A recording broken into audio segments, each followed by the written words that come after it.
Welcome friends.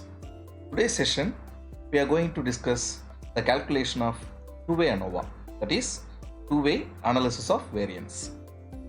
In last session we have discussed the video lecture related to the calculation of one-way ANOVA and what may be the difference where two-way ANOVA gains importance than the one-way ANOVA. Here usually in two-way ANOVA we use two or three or more independent factors or independent variables to test the hypothesis. Also, the interaction between these independent factors also analyzed with the help of two-way ANOVA. So that's the reason it's gaining more importance in statistics. Right, I have a problem for you, and with the help of data analysis tool we are going to work out two-way analysis of variance. A motor company wishes to check the influences of tire type and shock absorber settings on the road holding of one of its cars. Two types of tire are selected from the tire manufacturer who normally provides tires for the company's new vehicles. A shock absorber with three possible settings is chosen from a range of shock absorbers deemed to be suitable for the car. An experiment is conducted by conducting road holding tests using each tire type and shock absorber setting. The data resulting from the experiment are given below. State clearly any conclusions that may be drawn at the 5% level of significance, that is 0.05 alpha value. So I have a data related to this particular experiment where in one side we have shock absorber type in column wise comfort, normal, sport. In tire type 1, type 2. So we have this particular data, and before starting our data analysis we have to set the hypothesis. Here I am going to test the null hypothesis and I am going to set three types of hypothesis for it, especially for null hypothesis. As I said, the interaction between the independent factors what we have selected for this particular problem can also be analyzed with the help of two-way ANOVA. So for that I am using the interaction H3. So H1 factor A is related to tire type. It is evident that tire type does not affect the road holding of the car. H2 factor B, it is evident that the shock absorber settings do not affect the road holding of the car.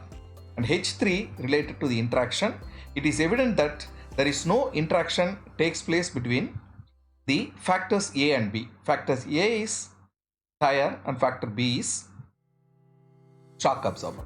So here we have chosen two independent variables, independent factors to test a two-way analysis of variance. Now we are going to apply data analysis tool. Before entering into that, guys, again to remind you, if you couldn't find data menu in your Excel version, go to file, there will be options tab, click this, you will get Excel options window where you will have add-ins here. You click this, you will get add-ins window here. You choose analysis tool pack and give OK. That's it. You will get a data menu in your Excel version. Now we are going to solve this problem with the help of data analysis tab. I am clicking data menu. Here we have data analysis tab. I am just clicking it. Here I have a data analysis window. Right. I am going to select analysis ANOVA two-factor with replication.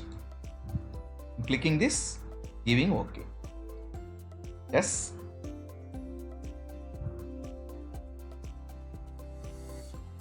So in input range, I'm going to select all the data given in this particular problem.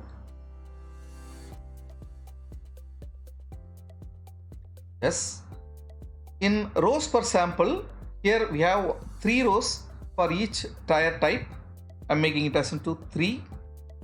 Alpha value is 0.05 and related to the output range. I want the output to be displayed in this particular cell. That's it. I'm giving OK. I got the output related to ANOVA 2-factor with replication.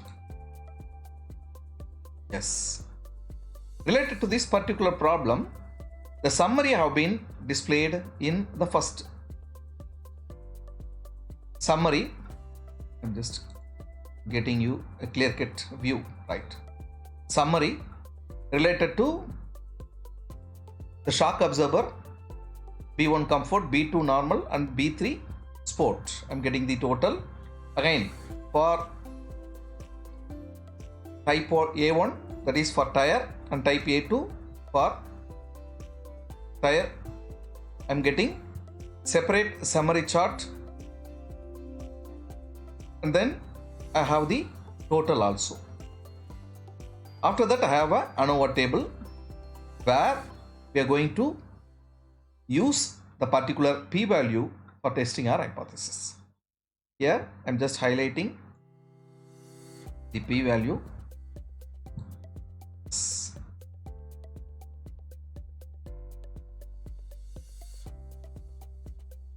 So this is the p-value where we have to concentrate in concluding our research.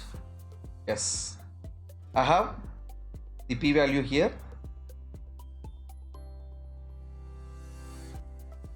I'm just making here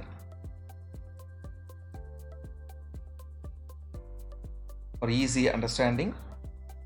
Yes, for the first sample for factor A, the p-value is 0.03. I'm just making here 0.03, and the second p-value is 0.059, and third p-value related to the interaction. This is for sample is for factor A and columns is for factor B, and interaction between these two factors it's 0.501. Right, as you know, when p-value is lesser than 0.05, we used to reject null hypothesis, and when p-value is greater than 0.05, we accept null hypothesis.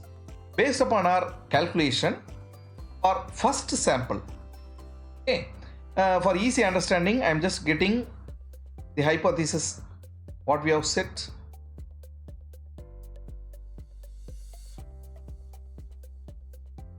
Here, so that will be very easy for you to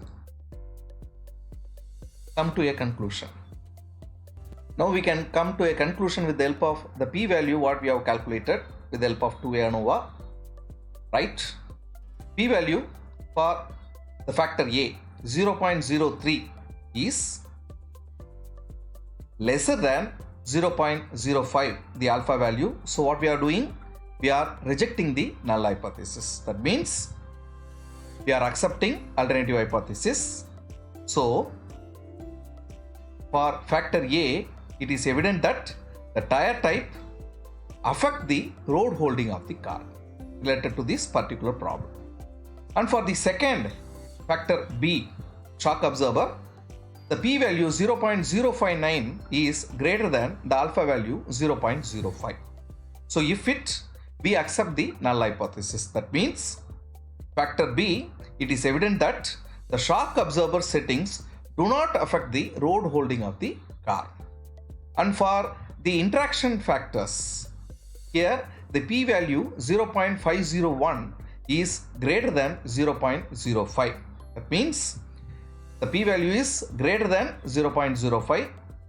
We accept null hypothesis.